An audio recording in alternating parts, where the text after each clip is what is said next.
We begin in San Luis Obispo, where the case against Paul and Ruben Flores will be going to trial. The judge making that ruling this morning. News Channel 3's Dave Alley joining us live from San Luis Obispo Superior Court with the very latest in the Kristin Smart case. Dave?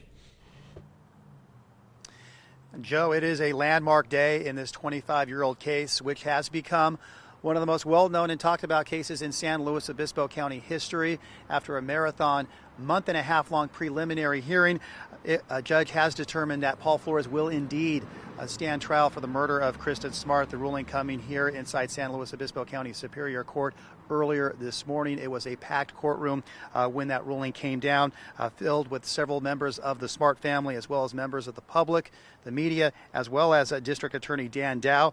Judge Craig Van Royen announced his decision within moments of taking the bench, stating the prosecution has shown there is enough evidence for a trial to decide if Paul Flores murdered Kristin Smart. Van Royen stating he decided based on a number of factors presented to him during the preliminary hearing, noting Flores was the last known person to see Smart alive back on May 25th, 1996. Also mentioning how Flores lied to police investigators during interviews soon after she disappeared.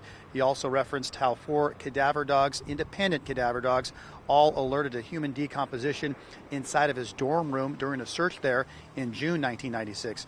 And the judge also pointed out witness testimony indicates there was a burial site at the Arroyo Grande home of Ruben Flores, Paul's father.